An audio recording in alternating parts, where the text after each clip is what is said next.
Mon vidéo complètement à l'arrache aujourd'hui, tu n'es pas sans savoir que je fais plein de recherches pour pouvoir faire les sujets dont je te parle. Et je me suis dit, mais quitte à ce que les gens fassent les recherches eux-mêmes. Et donc on va apprendre aujourd'hui à faire des recherches eux-mêmes en psychologie. Après, je ne sais pas comment ça se passe en astrophysique par exemple. Donc, petit tutoriel de comment on fait des recherches en psychologie. Bon, le tutoriel va peut-être durer 5 minutes, mais tu verras qu'il y a des gros obstacles qui font que c'est pas si facile que ça, mais au moins je te ferai la démarche générale.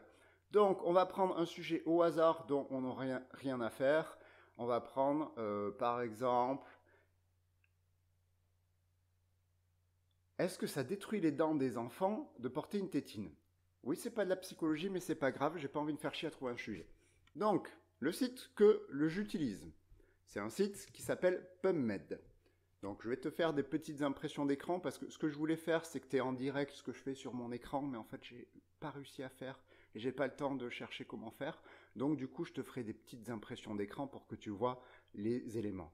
Donc le site PubMed c'est mon site préféré, mais tu peux en trouver d'autres comme Scopus ou le Cairn où tu trouveras des articles plus en français, mais beaucoup moins d'articles. Parce que le premier obstacle qui va vraiment faire chier pour la recherche, c'est que le langage de la recherche, c'est l'anglais.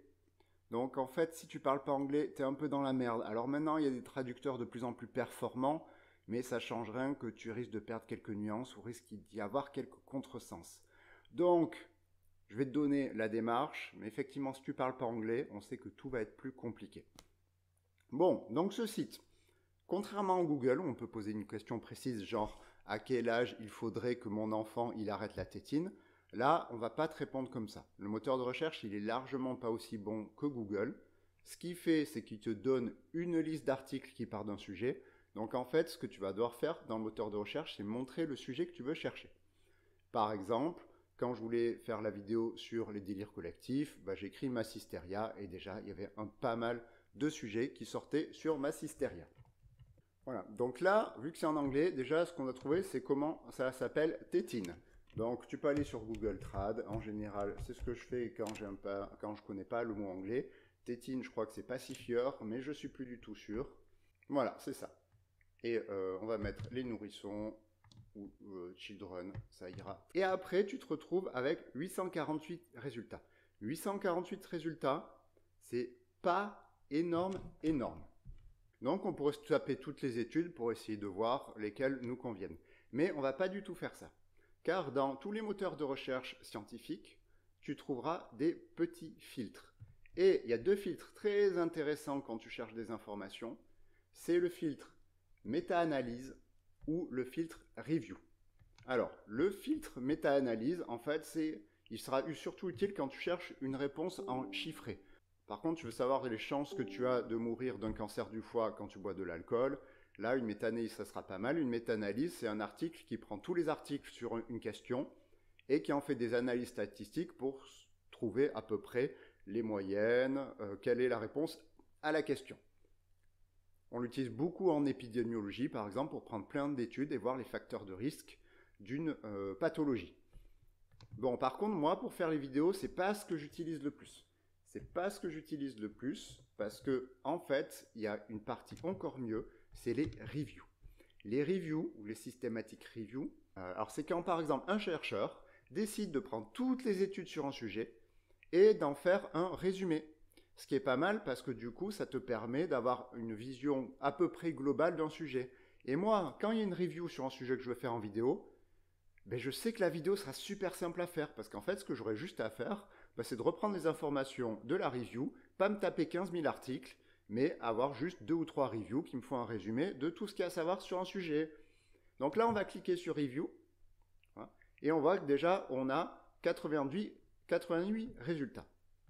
Et là, le but, c'est de trouver les articles qui t'intéressent sur ton sujet. Et comme on dit, comme c'est pas aussi fiable que, par exemple, l'algorithme de Google, tu es obligé de lire les titres pour savoir ce que tu veux. Par exemple, là, le sujet, l'utilisation de la tétine chez les enfants, une revue de la littérature récente. Bon, elle est de 2003, donc c'est pas hyper récent, mais déjà, on peut la prendre pour essayer de voir ce qu'il y a. Bon, après, il y a une question, c'est est-ce que les tétines causent des infections aux oreilles? Bon, si tu as envie de savoir ça, tu peux le voir. Et tu peux descendre, tu peux descendre, tu peux descendre. Voilà. Ah, tiens, là, du coup, dans l'histoire, on voit qu'il y a l'utilisation de tétines au cours de l'histoire. Bon, on en a rien à foutre pour notre question, mais c'est pas grave, c'est rigolo. C'est comme ça que des fois tu tombes sur des recherches un peu rigolotes, parce que le moteur de recherche est pas très très bon. Hein. Ah, un article pas mal là de 2009, plus récent donc, c'est les bénéfices et les risques des tétines. Donc on a décidé de prendre ces articles. Donc là on se retrouve deux solutions. Par exemple, l'article risques et bénéfices, on voit qu'il y a marqué qu'il est gratos. Et ça, c'est génial, parce que du coup, on va pouvoir y accéder très facilement. Par exemple, on pourra y accéder en cliquant sur Free Full Text. Et donc là, tu te retrouves avec un article pas mal, mais en anglais, que tu peux essayer de traduire, avec, en fonction de l'âge, tu retrouves les bénéfices d'utiliser la tétine, les complications potentielles et les recommandations de 2009, du moins là où était l'étude, je crois que c'était aux États-Unis. Et là, on voit que à 2 ans et plus, on voit que la personne risque une malocclusion dentale, ce qui est à peu près un mauvais alignement des dents. Donc tu sais que si tu utilises la tétine après 2 ans pour ton enfant, potentiellement ça peut lui faire des problèmes orthodontistes. Et tu as ta réponse à ta question. Et bien entendu, après, tu peux fouiller un peu plus pour les types de problèmes que tu pourrais voir avec la tétine. Donc en fait, voilà, c'est ce que je disais. Si tu tombes sur une revue de la littérature, si tu tombes sur une revue de la littérature, ben en fait c'est super pratique et tu trouves très vite les informations que tu veux sur un sujet. Le plus gros problème là-dessus, c'est de lire en anglais et c'est de savoir quels sont les mots-clés qui vont permettre de trouver la bonne revue de la littérature. Maintenant, il y a des fois, comme par exemple cet article-là sur la tétine, l'utilisation de la tétine chez les enfants, nous n'avons pas le petit article gratuitement. Voilà, il n'y a pas de lien gratuitement. Donc on ne sait pas comment y aller, on ne sait pas comment faire, on ne sait pas comment l'avoir. Donc première solution, je tape le site sur Internet et là, des fois, j'ai de la chance, j'ai un miracle, je le trouve gratos. Voilà, très bien, ça marche très bien, c'est sympa. Des fois, les chercheurs, ils n'ont pas envie de se faire chier et ils filent leur article gratos à tout le monde pour le bien de la science et de l'information.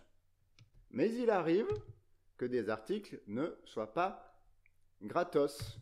Par exemple, cet article que j'ai trouvé sur la consommation de jus de fruits chez les enfants, qu'est-ce que ça fait? Donc je clique dessus, je veux avoir l'article, mais que se passe-t-il quand je veux le lire? Eh bien, on me demande de payer 45 balles. Et là, on va arriver à la partie un peu tendancieuse de la vidéo. Ne faites absolument pas ce que je vais vous montrer, car c'est illégal et c'est pas bien. Et c'est très très très méchant de le faire, donc je pense qu'il ne faut pas du tout le faire. Parce que, effectivement, la science doit être accessible aux gens les plus riches ou les gens qui ont envie de faire plus chier et ne doit pas être diffusée gratuitement, évidemment. D'ailleurs, moi, je lis à peu près une quinzaine d'articles par vidéo et il est évident que je paye 15 articles à 50 balles pour faire mes vidéos. Donc, il y a des gens qui se sont dit, c'est un peu dégueulasse. Les chercheurs, ils travaillent et ensuite, ils donnent leur travail à des revues qui avant faisaient en bouquin. Donc, on pouvait comprendre qu'en bouquin, ça demandait beaucoup d'argent d'imprimer, d'envoyer les bouquins aux universités. Mais maintenant, c'est sur Internet, sur des PDF. Et donc, ils envoient leur travail à des éditeurs qui font payer 50 balles l'article. Et il y a des gens qui ont trouvé ça un peu honteux. Dont la meilleure pirate au monde, non, la pire pirate au monde, on va dire, parce qu'il ne faut pas dire meilleure. Donc, comment elle s'appelle? Parce qu'en fait, elle a un nom, je suis désolé pour elle. T'es la meilleure, non, t'es la pire, mais par contre, je ne sais pas me rappeler ton nom à chaque fois. Voilà, donc c'est Alexandra Elbakian, désolé si je prononce mal. Et donc cette petite dame, elle s'est dit, bah, ça serait bien que du coup la recherche elle soit diffusée par tout le monde, pour tout le monde et gratuitement, et pas aussi chéros. Et donc elle a créé le site pirate C-Hub, qui est la pire chose au monde évidemment. Et donc C-Hub, tu peux y aller. Et par exemple ce petit article, voilà, Ne fais absolument pas ça à la maison. Il n'y a que les délinquants qui doivent faire ça. On va sur C-Hub. Hop, voilà. Et là, que se passe-t-il sur C-Hub? Ah ben merde, ça marche pas. Eh ben oui, ça marche pas parce que le gouvernement français, avec les FAI comme Free, ont décidé de bloquer ce site pirate. Ils ont raison. L'État a très bien fait son boulot. Donc du coup, ce que tu vas devoir faire, et là c'est le deuxième gros blocage pour la recherche scientifique, c'est qu'il faut utiliser un VPN. Donc un VPN, c'est un petit programme ou alors des petits programmes intégrés à certains navigateurs Internet. Par exemple, si tu télécharges Opera pour aller sur Internet, tu as un VPN intégré, et le VPN, il te permet en fait de faire croire que tu n'es pas en France. Parce qu'en France, eh ben, en fait, on a décidé de protéger les éditeurs de la recherche à 50 balles l'article, et donc du coup, ben, en fait, on n'a pas le droit d'aller sur C-Hub.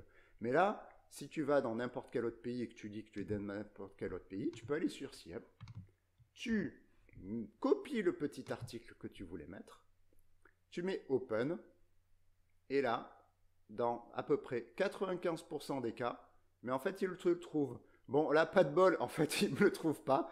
Donc, ils te disent d'aller dans une communauté de pirates pour le trouver. Tu peux y aller si tu veux, mais là, quasiment, moi, un article sur 20 que je lis, je ne le trouve pas, mais tous les autres, je les trouve. Et donc, tu as accès à l'article. Donc, un article scientifique, après, il y a plusieurs parties. Donc, on ne va pas rentrer tant dans les détails, mais en général, si tu veux des informations fiables, je vais te dire quelle partie tu dois lire et quelle partie tu dois aller. Déjà, en général, dans tous les articles, il y a une introduction. L'introduction, elle permet en gros à l'auteur de faire la revue de la littérature, c'est-à-dire dire ce qu'on sait sur un sujet. En général, du coup, tu as une bonne introduction aux différents sujets que tu veux voir. Après, on a la partie méthode. C'est là où la personne va exposer sa recherche et comment elle a fait la recherche. Et en gros, c'est très important parce que du coup, pour la recherche, un chercheur, il a besoin de savoir ce que les autres chercheurs ont fait. Parce que du coup, par exemple, tu veux faire sur les enfants, mais on se rend compte que les chercheurs, ils ont des résultats différents sur les tétines et les enfants. Du coup, c'est peut-être bien qu'un chercheur, il ait mis, alors dans ma méthode, on a utilisé des tétines de telle taille, parce que peut-être que la taille de la tétine, ça joue sur les résultats. Donc, les autres chercheurs ont besoin de savoir tout ce que les autres chercheurs ont fait. Voilà. Et en général, c'est là qu'on voit qu'il y a des bons ou des mauvais chercheurs. Il y a ceux qui sont capables de bien réfléchir à leur méthode et ceux qui font tout à l'arrache n'importe comment. Et dans ce cas, ils font de la très mauvaise recherche. Après, on a les résultats.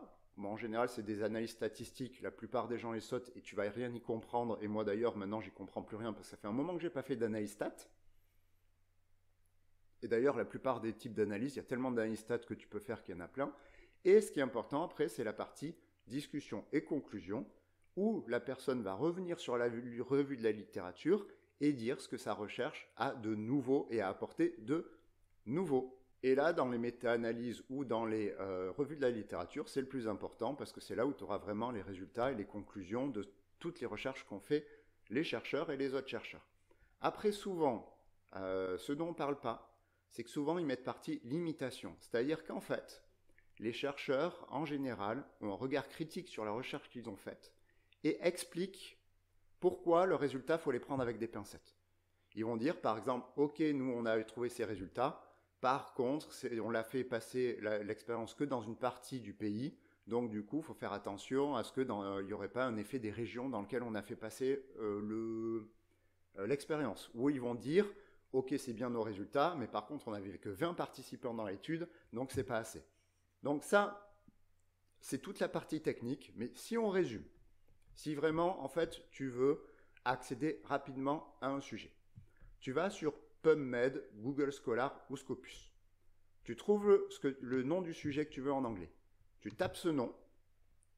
Tu vas sur Review ou Revue de la littérature, quel que soit le site, comment on l'appelle, mais sur PubMed, mon site préféré, c'est Review ou Systematic Review. Et tu vois les titres, et tu vois un titre qui t'intéresse ou te dit, ah tiens, cet article répondra peut-être à ma question.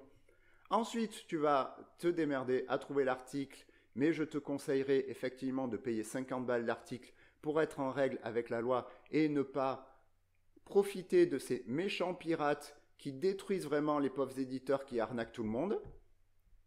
et tu peux avoir accès à un article, malheureusement, en anglais.